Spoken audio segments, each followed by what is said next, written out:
Excelsior news में आप सभी का स्वागत है। मैं हूं रितेश गुप्ता। जम्मू कश्मीर की बात करें तो एक तरफ से बेरोजगारी की यहां पर समस्या देखने को मिल रही है, तो दूसरी तरफ से एक और खुलासा जो है यहां पर देखने को मिल रहा है कि 2.5 लाख के करीब जो है बैकडोर एंट्रीज जो है जम्मू कश्मीर सरकारी नौकरियों में जो है देखने को मिली है।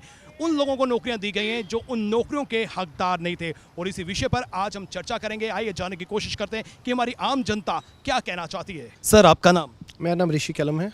ऋषि जी, मैं आपसे ये जानना चाहता हूं कि एक तरफ से जम्मू कश्मीर की बात करें, यहाँ पर बेरोजगारी की समस्या है, दूसरी तरफ से अगर हम देखें तो यहाँ पर बैकडोर एंट्रीज की गई हैं, सिफारिशों पर जो है मुलाजिम लगाए गए हैं। किस नज़रिए से देखते हैं? ये बड़े अफसोस की बात है, बड़े दुख की बात है। जो हमारे खासकर रिमोट एरियाज से लोग हैं, बॉर्डर एरियाज से लोग हैं, जो विलेजर्स हैं, वो बड़ी मेहनत से अपने बच्चों को पढ़ाते हैं। वो काफ़ी मेहनत करते हैं, जो यूथ है उनके, हमारी बेटियां, हमारी बहनें, हमारे भाई जितने भी मेहनत करते हैं, बाद में लास्ट पे आप देख लीजिए ऐसे आप स्पैम पे स्कैम हो रहे हैं। तो ये कहाँ तक, मुझे बताइए। बैकडोर में अगर लग रहे हैं तो ये गलत है। मैं चाहता हूँ इस पर स्ट्रिक्टली इंक्वायरी हो और जो भी इसमें दोषी हो उसको सज़ा हो।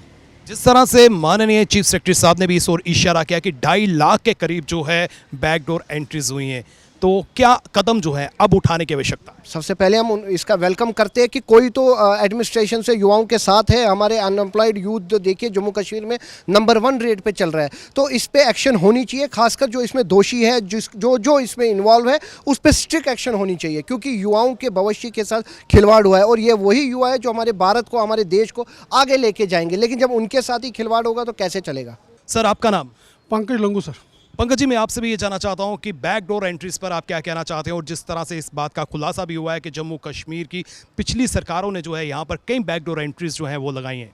हाँ सर, ठीक बात बोली आपने। जो अभी चीफ सेक्रेटरी साहब से अरुण मेहता जी ने जो अभी खुलासा किया है कि 2.5 लाख बैकडोर अपॉइंटमेंट हुई है जम्मू कश्मीर में, ये तो एक दुर्भाग्यपूर्ण की बात है। और तो मैं तो ये कहता हूँ होनहार बच्चों के लिए ये तो सीधा एक तमाचा है। देखिए, जो जितनी मेहनत करते हैं बेचारे, और उनको कोई जॉब ही नहीं मिल रही है। और आपको पता है अनएम्प्लॉयमेंट भी इस टाइम कितनी बढ़ रही है। और ऊपर से ये बड़ा जो खुलासा उन्होंने किया कि 2.5 लाख मतलब अपॉइंटमेंट्स, बिल्कुल ही मतलब पीछे कौन सी गवर्नमेंट में हो या कितनी हो, वो तो मैं तो ये कहता हूँ आपकी चैनल के माध्यम से उसका तो एक इंक्वायरी, हाई लेवल इंक्वायरी बैठनी चाहिए। और उसमें जो गवर्नमेंट के जो लीडर्स, जो भी कोई भी हो, वो बीजेपी हो, एनसी हो, पीडीपी हो, कोई भी हो, उनको कटघरे में लाना चाहिए, पब्लिक डोमेन में लाना चाहिए। और ये भी घोषित करना चाहिए कि उसके पीछे ये बंदे कौन थे जिन्होंने, जो आजकल के होनहार बच्चे हैं, जिन्होंने उनके साथ खिलवाड़ किया है। मैं आपसे ये जानना चाहता हूँ, जिस तरह से बताया जा रहा है कि यहाँ पर 2.5 लाख के करीब जो है बैकडोर एंट्रीज की गई हैं, इसको आप किस नज़रिए से देखते हैं? ये देखिए, 2.5 लाख के करीब एंट्री काफ़ी बड़ा खुलासा है। ये वो खुलासा है, काफ़ी शॉकिंग नंबर है कि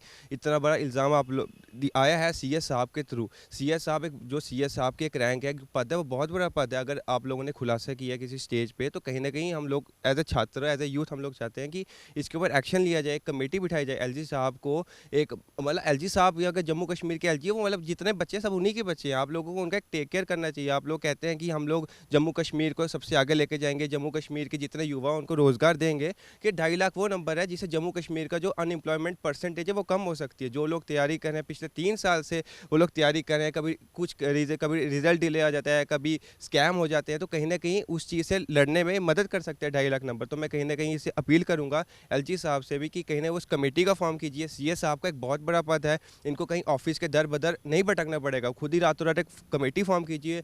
जो आप लोगों के नंबर हैं, आपके पास उनके नाम होंगे, आपके पास उनके डॉक्यूमेंट होंगे, सबको वेरीफाई कीजिए, उन सबको टर्मिनेट कीजिए, ताकि जो नए युवा हैं जो तैयारी करें उन सबको एक मौका मिल सके।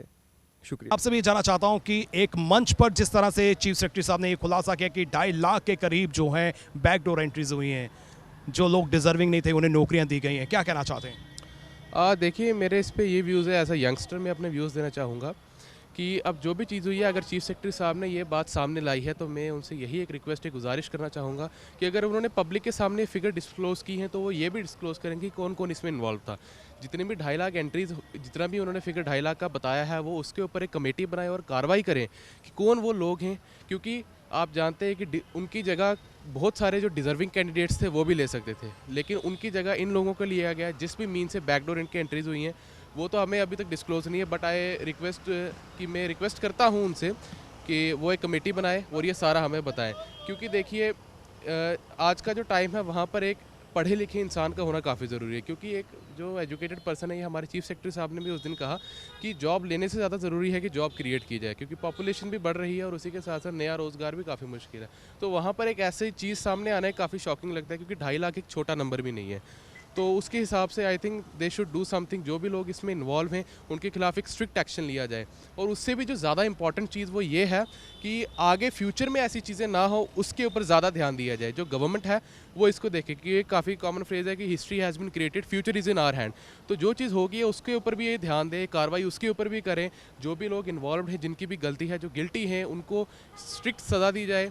उनकी जगह जिनकी जो डिज़र्व करते थे उनकी जगह जो नहीं मिल पाई है, वो अब ओवर एज हो चुके होंगे, दे आर नॉट एलिजिबल, उनका भी गवर्नमेंट कुछ सोचे उनके बारे में। और जिन्होंने ये साथ मिलकर सब कराया उनके खिलाफ एक सख्त सज़ा ली जाए। अब in future government, I request to the government कि वो ध्यान रखे कि ऐसी चीज़ें ना हो, क्योंकि अनएम्प्लॉयमेंट इस समय हमारे देश का एक सबसे बड़ा प्रोमिनेंट मुद्दा है। तो इस चीज़ को ध्यान में रखते हुए कि आगे ऐसा ना हो, तो government should be more strict, हर एक चीज़ को ट्रांसपेरेंट किया जाए, ताकि लोगों को भी पता चल सके कि हमारी जो गवर्नमेंट है वो उसकी वर्किंग काफ़ी अच्छी है, एक ट्रांसपेरेंट गवर्नमेंट जी रहे और एक डेमोक्रेटिक कंट्री में हम जी रहे हैं। Thank you. सर आपका नाम? मेरा नाम संतोष कुमार है। संतोष जी, मैं आपसे भी ये जानना चाहता हूँ कि जम्मू कश्मीर सरकारी नौकरी हासिल करने वाले 2.5 लाख जो हैं वो बैकडोर से एंट्री हुई है, क्या कहना चाहते हैं? मैं यही कहना चाहता हूँ कि अगर गवर्नर साहब की देखरेख में ये मुद्दा सामने आया, जैसे चीफ सेक्रेटरी ने इस मुद्दे को उठाया है, तो उन लोगों के साथ सख्त कार्रवाई होनी चाहिए। सामने वो चेहरे आए जिन्होंने ये काम किया, और काफ़ी ये नौजवानों के साथ धक्का हुआ है, क्योंकि जो नौजवान इस समय उस समय बेरोज़गार अवरेज हो चुके हैं, उनके लिए सरकार के पास क्या होगा। तो ये जो लोग सामने जो चेहरे इनको तो पता होगा, अगर चीफ सेक्रेटरी साहब ने बोला है तो उन चेहरों के साथ सख्त कार्रवाई हो, चाप सामने में आए और कड़ी से कड़ी कार्रवाई सरकार करे। क्या ऐसे एम्प्लॉयज़ को टर्मिनेट करना चाहिए या कोई और कदम उठाना चाहिए? बिल्कुल बिल्कुल टर्मिनेट करना चाहिए, क्योंकि ये तो एक सरासर हो गया ना, एक नौजवान पढ़े लिखे नौजवानों के साथ तो बड़ा ये धोखा है, क्योंकि वो क्या करेंगे। बैकडोर से अगर बंदे लग रहे हैं तो पढ़ा लिखा नौजवान कहाँ जाएगा। आप कसूरवाद किसको ठहराते हैं, जो बैकडोर एंट्री से लगे हैं या जिन्होंने लगाया है? मैं कहता हूँ कि जो लगे हैं वो भी कहीं ना कहीं कसूरवार हैं, और जिन्होंने लगाया वो उससे बड़े कसूरवार हैं। और अपील करना चाहते हैं एलजी साहब से? मैं बिल्कुल करना चाहता हूँ, अगर एलजी साहब ने इस कदम इस चीज़ को सामने लाया चीफ सेक्रेटरी साहब ने, तो उनके सख्त कार्रवाई हो और सामने लोग आएँ, ताकि पब्लिक को पता चले हमारे जो गवर्नर हैं वो ठीक लाइन पे काम कर रहे हैं। और हमें उम्मीद है कि इन लोगों के साथ सख्त कार्रवाई भी होगी और चेहरे भी सामने आएंगे। Thank you. हमारी आम जनता का यही कहना है कि 2.5 लाख जो है एक छोटी फिगर नहीं होती है, 2.5 लाख जो है एक बहुत बड़ी फिगर है। अगर इस फिगर का खुलासा किया गया है तो अगला कदम जो है ठोस होना चाहिए, एक कमेटी का फॉर्मेशन करना चाहिए और साथ ही साथ में इन लोगों पर जो है सख्त से सख्त कार्रवाई करनी चाहिए। फिलहाल नितिन कनोत्रा और मुझे यानी कि रितेश गुप्ता को दीजिए इजाजत, और आप देखते रहें एक्सेलशियर न्यूज़।